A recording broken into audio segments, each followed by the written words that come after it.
Students, आज हम करने जा रहे हैं स्पर्श भाग 2 का चैप्टर है पतझड़ की टूटी पत्तियां, जो कि रविंदर कलेकर द्वारा रचित है और कोर्स बी की ये पुस्तक है।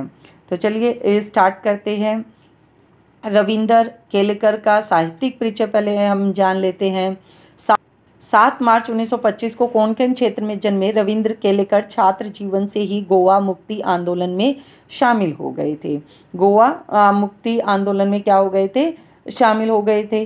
गांधीवादी चिंतक के रूप में विख्यात केलेकर ने, गांधीवादी चिंतक उन्हें कहा गया क्योंकि वो गांधी के फॉलोवर थे। केलेकर ने अपने लेखन में जनजीवन के विविध पक्षों, मान्यताओं और व्यक्तिगत विचारों और देश और समाज के परिप्रेक्ष्य में प्रस्तुत किया है।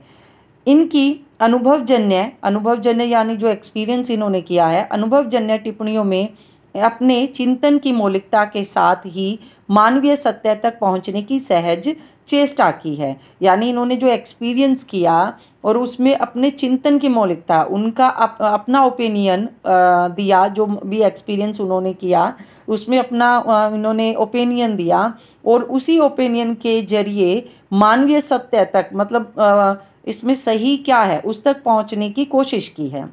कोंकणी और मराठी के शीर्षस्थ होता है, बिल्कुल शीर्ष यानी ऊपर के पद पर जो स्थापित है, लेखक और पत्रकार। रविंद्र केलेकर कोंकणी में 25, मराठी में 3, हिंदी और गुजराती में कुछ एक पुस्तकें प्रकाशित हैं। केलेकर ने काका कालेकर की अनेक पुस्तकों का संपादन और अनुवाद भी किया है। संपादन और अनुवाद क्या होता है? ट्रांसलेट करना। गोवा कला अकादमी के साहित्य पुरस्कार सहित कई पुरस्कारों से सम्मानित केलेकर की प्रमुख कृतियां हैं कोंकणी के उजवा ढांचे सूर, समीधा, सांगली, ओथावे, मराठी में कोंकणीचे राजकरण, जापान जसा दिलसा और हिंदी में पतझड़ में टूटी पत्तियां। तो ये आपको हिंदी वाली ज़रूर याद रखनी है, पतझड़ में टूटी पत्तियां। चलिए पाठ में प्रवेश पढ़ते हैं। ऐसा माना जाता है कि थोड़े में बहुत कुछ कह देना कविता का गुण है।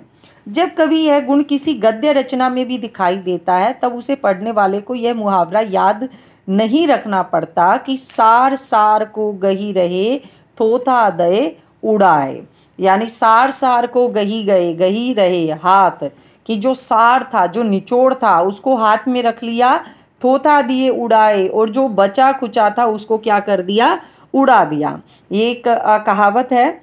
सरल लिखना, थोड़े शब्दों में लिखना ज़्यादा कठिन काम है। यानी कि ज़्यादा शब्दों में लिखना तो आसान काम है, लेकिन सरल शब्दों में लिखना और थोड़े शब्दों में लिखना कठिन काम है। फिर भी यह काम होता रहा है। सूक्ति कथाएं, आगम कथाएं, जातक कथाएं, पंचतंत्र की कहानियां और उसी लेखन के प्रमाण हैं। यही काम कोंकणी के रविंद्र केलेकर ने किया है। सूक्ति कथाएं क्या होती हैं? जो भी छोटी छोटी कथाएं होती है, प्रेरक कथाएं होती हैं इस तरह से, और पंचतंत्र की छोटी छोटी कहानियां हो गई। तो इसी तरह से जो रविंद्र केलेकर है उन्होंने भी छोटा अपने गद्य रचनाएं लिखी हैं। प्रस्तुत पाठ के प्रसंग पढ़ने वालों से थोड़ा कहा बहुत समझना की मांग करते हैं। यानी कहेंगे थोड़ा, समझना ज़्यादा है। ये प्रसंग महज पढ़ने गुनने की नहीं है, यानी कि सिर्फ आप इस चैप्टर को पढ़ें या समझे ही नहीं, बल्कि एक जागरूक और एक सक्रिय नागरिक बनने की प्रेरणा भी देती है। यानी उसे अपने जीवन में भी आपको अप्लाई करना है। पहला प्रसंग गिन्नी का सोना जीवन में अपने लिए सुख साधन जुटाने वालों से नहीं, बल्कि उन लोगों से परिचित कराता है जो इस जगत को जीने और रहने योग्य बनाए हुए हैं। यानी कि लोग किस तरह से अपने स्वार्थ की पूर्ति करने में लगे हुए हैं। केवल यही नहीं जानना, बल्कि जो दुनिया है उसको जीने के लिए और रहने योग्य कैसे बनाना है, उसको कहाँ तक एक सही स्थिति में लेके आना है। दूसरा प्रसंग जैन की देन बौद्ध दर्शन में वर्णित ध्यान की उस पद्धति की याद दिलाता है जिसके कारण जापान के लोग आज भी अपनी व्यस्तम होता है, बिजी दिनचर्या होती है, जो रोज का रूटीन है उनका, के बीच कुछ चैन भरे पल पा सकते हैं। यानी बौद्ध दर्शन, ध्यान मुद्रा का जो उनकी पद्धति रही है बौद्ध दर्शन के लोगों की, वही जापान के लोग आज भी अपनाते हैं। तो चलिए पाठ शुरू करते हैं। पतझड़ में टूटी पत्तियाँ, ये चैप्टर का नेम है। इसमें 2 पार्ट है। पहला पार्ट है गिन्नी का सोना। गिन्नी होती है सोने का सिक्का। आपको गिन्नी का अर्थ होता है गोल्ड कॉइन, यानी कि सोने का सिक्का। तो गिन्नी का सोना यानी बात की जा रही है कि जो सोने का सिक्का है वो किस तरह का सोना है। शुद्ध सोना अलग है और गिन्नी का सोना अलग है। यानी कि जो शुद्ध सोना जो रॉ मटेरियल होता है सोने का, वो अलग होता है, और जब वो सोने के सिक्के में चेंज किया जाता है तो वो अलग होता है। गिन्नी के सोने में थोड़ा सा तांबा मिलाया हुआ होता है, इसलिए वह ज़्यादा चमकता है और शुद्ध सोने से मजबूत भी होता है, क्योंकि जो शुद्ध सोना होता है वो बहुत ही सॉफ्ट होता है, बहुत कम टेम्परेचर पर ही वो पिघल जाता है। इसलिए जो तांबा मिलाया जाता है तो उसकी वजह से वो थोड़ा मजबूत होता है। औरतें अक्सर इसी सोने के गहने बनवा लेती हैं। जो गिन्नी का सोना है उसी से क्या बनवाती हैं, जो तांबा मिक्स होता है उसी से क्या बनवाती है, गहने बनवाती हैं। फिर भी होता तो वह है गिन्नी का ही सोना, यानी कि सोना तो उसमें फिर भी होता ही है। शुद्ध आदर्श भी शुद्ध सोने जैसे ही होते हैं, यानी कि शुद्ध आदर्श कि अगर आप केवल सिर्फ आदर्शों पर चले तो वो भी कैसे हो जाएंगे, शुद्ध सोने जैसे हो जाएंगे। चंद लोग उनमें व्यवहारिकता का थोड़ा सा तांबा मिला देते हैं और चलाकर दिखाते हैं, तब हम लोग उन्हें प्रैक्टिकल आइडियलिस्ट कहकर उनका बखान करते हैं। बखान होता है बताना, यानी कि केवल आदर्शों से ज़िंदगी नहीं चल सकती। यानी कि जो जैसे टीवी सीरियल में दिखाया जाता है कि किस तरह से जो आदर्श बहुएं होती हैं वो हर दुख सुख को सह लेती हैं, रोती रहती है, तो ऐसे आदर्श से कभी भी ज़िंदगी नहीं चलती। वहाँ पर थोड़ा बहुत आपको प्रैक्टिकल होना पड़ता है, और जब आदर्शों के साथ जब इंसान थोड़ा प्रैक्टिकल होता है तो उसे प्रैक्टिकल आइडियोलॉजिस्ट कहा जाता है।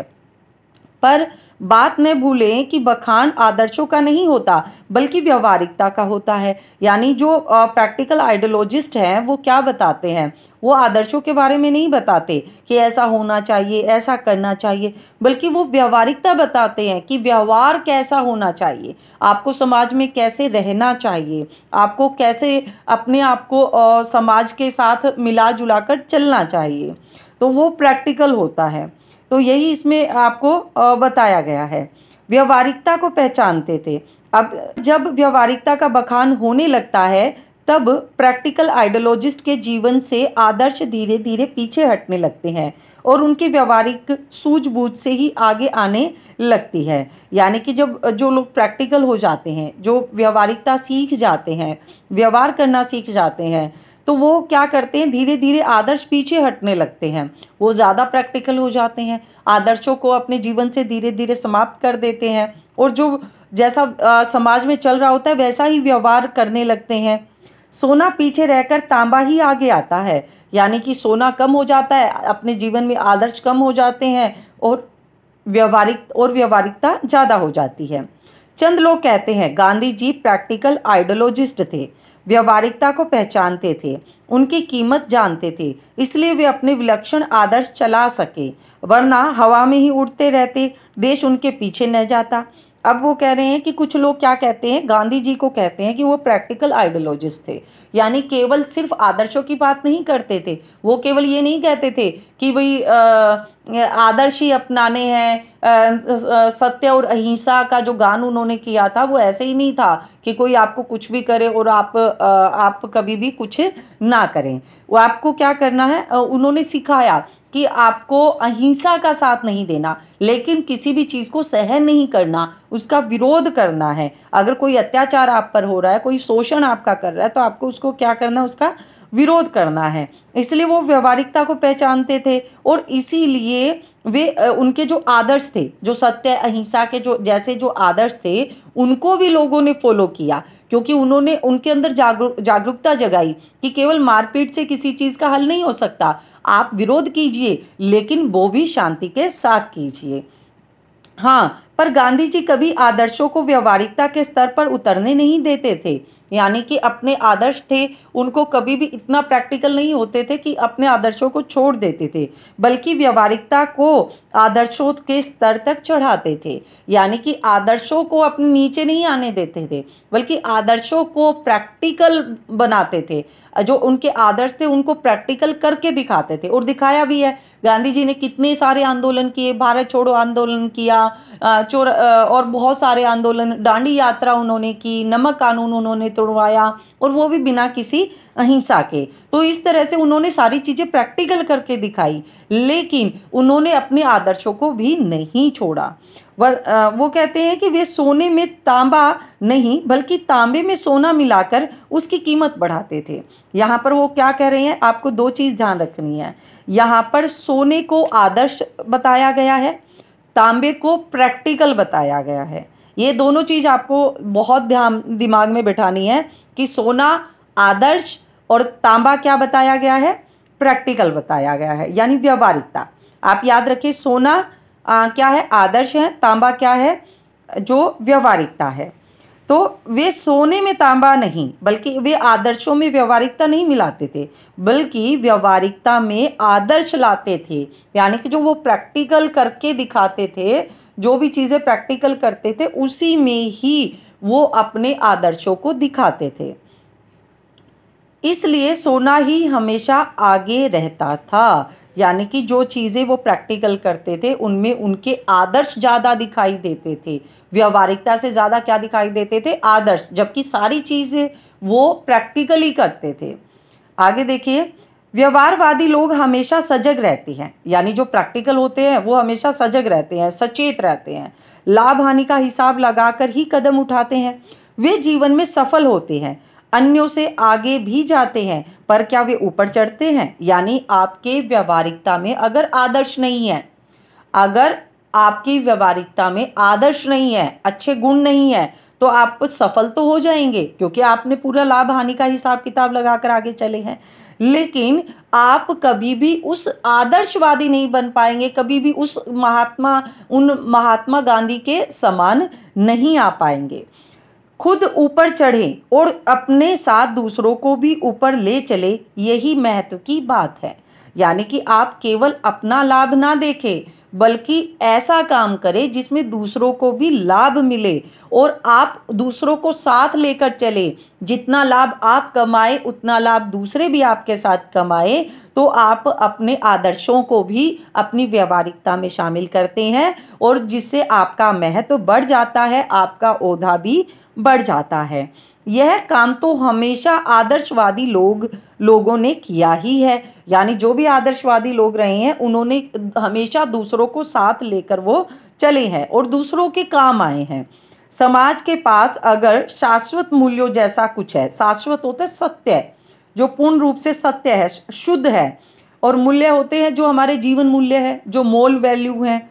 तो समाज के पास अगर कोई ऐसे शुद्ध या सही जो मोल वैल्यू है जैसा कुछ है, तो वह आदर्शवादी लोगों का ही दिया हुआ है। यानी कि जैसे महात्मा गांधी, अगर उन्होंने कुछ भी हमें सिखाया है, वो मोल वैल्यू जो सिखाई है, जो जिनको हम आज भी फॉलो करते हैं, तो वो क्या है, वो हमारा आदर्शवादी लोगों ने ही किया है, आदर्शवादी लोगों द्वारा ही दिया गया है। व्यवहारवादी लोगों ने तो समाज को गिराया ही है। यानी जिन्होंने सिर्फ लाभ हानि के लिए काम किया है, उन्होंने हमेशा समाज को से आदर्शों को खत्म किया है, समाज में मूल्यों को खत्म किया है। और जो आदर्शवादी लोग रहे हैं और जिन्होंने प्रैक्टिकली आदर्शों को अपनाया है, सिर्फ नाम में नहीं, यानी कि सिर्फ भाषणों में आदर्श नहीं दिखाए कि ऐसा होना चाहिए, ऐसा करना चाहिए, लोगों के साथ ऐसा बर्ताव करना चाहिए, बल्कि उन्होंने प्रैक्टिकल करके दिखाया कि प्रैक्टिकली आप कैसे आदर्शों को अपने जीवन में अपना सकते हैं, और ऐसे ही लोगों से समाज हमेशा ऊपर उठा है। नेक्स्ट है दूसरा जो इसी का पार्ट है, झेन की देन। जो पतझड़ की टूटी पत्तियों का पार्ट दूसरा है, झेन की देन, जो कि हम पढ़ रहे हैं। झेन एक शैली होती है, उसी के बारे में हम जानते हैं, जो कि जापान में फॉलो की जाती है। जापान में मैंने अपने एक मित्र से पूछा, यहाँ के लोगों को कौन सी बीमारियाँ अधिक होती है? मानसिक, उन्होंने जवाब दिया। मानसिक यानी कि साइकोलॉजिकली लोग ज़्यादा बीमार होते हैं। यहाँ के 80% लोग मनोरुग्ण हैं, यानी कि मन से, मस्तिष्क से बीमार हैं। इसकी क्या वजह है, लेखक पूछते हैं। कहने लगे, हमारे जीवन की रफ्तार बढ़ गई है। यहाँ कोई चलता नहीं बल्कि दौड़ता है, यानी कंपटीशन बहुत ज़्यादा है। कोई बोलता नहीं, बकता है। हम जब अकेले पढ़ते हैं तब अपने आप से लगातार बड़बड़ाते रहते हैं।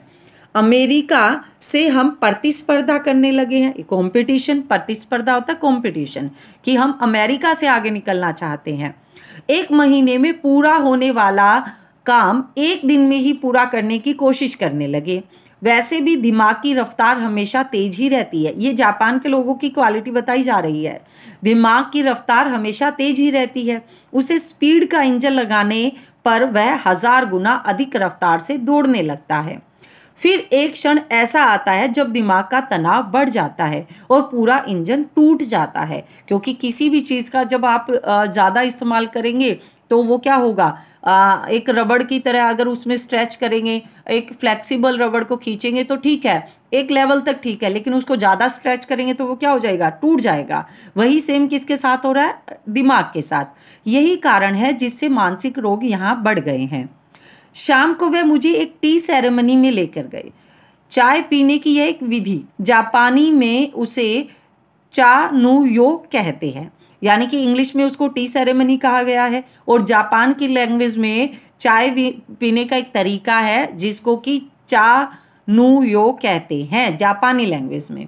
वह एक 6 मंजिली इमारत थी जहां वो चाय पीने गए, जिसकी छत पर दफ्ती के दीवारों वाली और तातामी की जमीन वाली एक सुंदर पर्णकुटी थी। पर्णकुटी होता है, पर्ण से बनी कुटी, तत्पुरुष समास है यहाँ पर। पर्ण से बनी कुटी यानी कुटिया। पर्ण होता है तिनके, जो कि जैसे जो कुटिया होती है तिनकों से बनी हुई जो कुटिया है, ऐसी वो कुटिया थी। और उसकी छत पर दफ्ती के दीवारों वाली उसकी छत पर दफ्ती की दीवारों वाली, यानी कि जो जैसे लकड़ी के जो एंगल से बने होते हैं उनसे दीवार बनाई गई थी। और तातामी, जो कि जापान में जिसको तातामी कहा गया है, जिसको चटाई कहते हैं, चटाई ज़मीन वाली एक सुंदर पर्णकुटी, ज़मीन पर एक चटाई बिछाई गई थी। लेकिन वो कितनी मंजिलें थी, 6 मंजिला थी।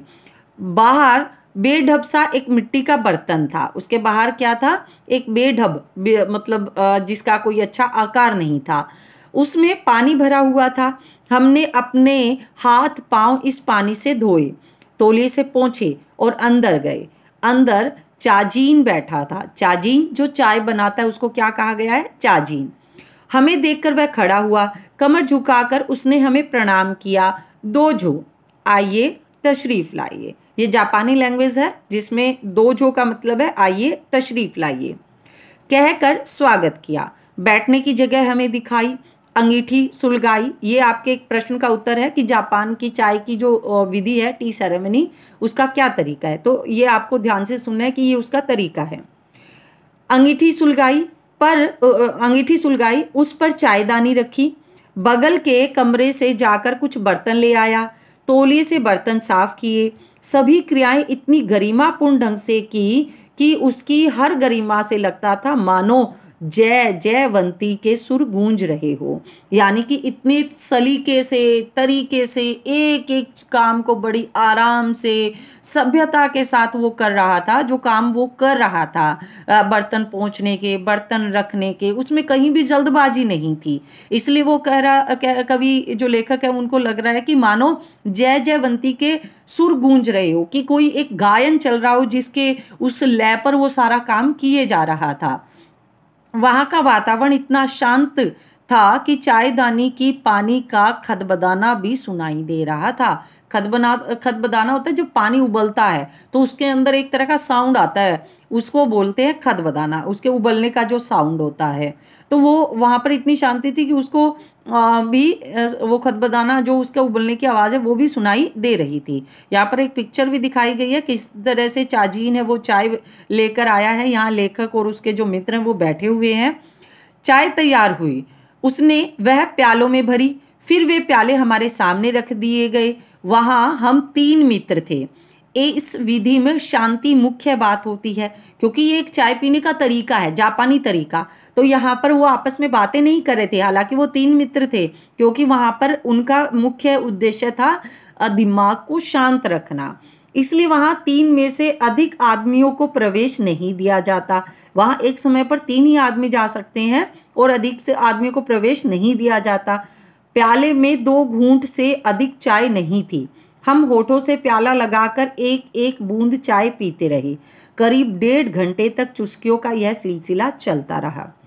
पहले 10-15 मिनट तो मैं उलझन में पड़ा, फिर देखा दिमाग की रफ्तार धीरे धीरे धीमी पड़ती जा रही है। यानी पहले तो लेखक को ये लगा कि हम चाय पीने आए हैं, क्योंकि इंडिया के अंदर तो चाय पीने का मतलब होता है कि आप चाय पे आइए, कुछ बातचीत करते हैं, यानी बातचीत करने के लिए चाय पे बुलाया जाता है। लेकिन यहाँ पर लेखक हैरान था कि हम चाय पी रहे हैं लेकिन कोई भी कुछ बोल नहीं रहा है। फिर लेखक को समझ आया कि मेरे को कितना शांत लग रहा है, मेरे दिमाग को कितना आराम मिल रहा है।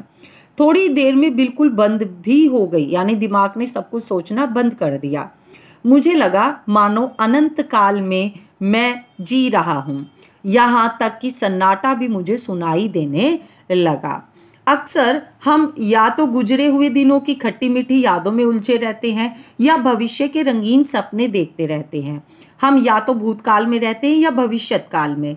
असल में दोनों काल मिथ्या है। मिथ्या होते बेकार, क्योंकि लेखक कह रहा है कि ना तो पास्ट हमारे हाथ में है ना ही फ्यूचर हमारे हाथ में। जो गुजर गया वो तो गुजर गया, जो हो गया वो तो हो गया, उसको आप बदल नहीं सकते। फ्यूचर में आप क्या कर सकते हो वो भी आपके हाथ में नहीं है, क्योंकि कंडीशन क्या रहेंगी, सिचुएशन क्या रहेंगी, वक्त कब बदल जाएगा आपको पता भी नहीं लगेगा। इसलिए भविष्य भी आपके हाथ में नहीं है, दोनों ही मिथ्या हैं। एक चला गया, दूसरा आया नहीं। हमारे सामने जो वर्तमान क्षण है, यानी जिस समय में हम जी रहे हैं, वही सत्य है, उसी में जीना चाहिए। चाय पीते पीते उस दिन मेरे दिमाग से भूत और भविष्य दोनों काल उड़ गए। यानी कि ना मैंने पास्ट के बारे में कोई बात की, ना मैंने फ्यूचर का कुछ भी सोचा। मैं सिर्फ जहाँ था वहाँ बैठा था, अपने दिमाग को शांत कर रहा था, उसी पल को जी रहा था। केवल वर्तमान क्षण सामने था और वह अनंत काल जितना विस्तृत था। यानी कि बैठे वो 1.5 घंटे थे, लेकिन उन्हें अपने जीवन में इतनी शांति पहले कभी भी महसूस नहीं हुई। उन्हें अपने जीवन में हमेशा भाग दौड़ महसूस हुई, लेकिन आज उन्हें ऐसे लग रहा था कि इतनी शांति, इतना सन्नाटा है कि वो अपने बारे में सोच रहे हैं, अपने दिमाग को शांत पा रहे हैं। जीना किसे कहते हैं उस दिन मालूम हुआ। जैन परंपरा की यह बड़ी देन मिली है जापानियों को। यानी कि जैन परंपरा, जो बौद्धिस्ट थे, जो बौद्ध धर्म को मानते थे, उन्होंने इस परंपरा, वहाँ से ये परंपरा चली आ रही है और इसी परंपरा को कौन मान रहे हैं, जो जापानी लोग हैं वो फॉलो कर रहे हैं। तो ये एक जैन परंपरा की बड़ी देन थी। तो इस तरह से चैप्टर हमारा कंप्लीट होता है और यहाँ से जो विद्यार्थी हैं, जो भी स्टूडेंट है या जो कॉम्पिटिटिव एग्ज़ाम दे रहे हैं, उनको ये बात जान लेनी चाहिए, समझ लेनी चाहिए कि अगर पास्ट में आपने कुछ गलत किया है तो उसे भूल जाइए, क्योंकि उसको आप बदल नहीं सकते। चाहे वो अच्छा हुआ है तो भी उसको याद कर खुश होने की ज़रूरत नहीं है, क्योंकि वो लौट कर नहीं आएगा। अगर बुरा हुआ है तो भी वो आपके जीवन से निकल गया है और फ्यूचर आपके हाथ में नहीं है, क्योंकि वर्तमान में जो कर्म आप करेंगे वही आपका फ्यूचर बनाएगा। इसलिए सारा फोकस हमें किस में रखना है, प्रेजेंट में रखना है। तो आज के लिए इतना ही, मिलते हैं अगले चैप्टर में और आज के लिए इतना ही। धन्यवाद।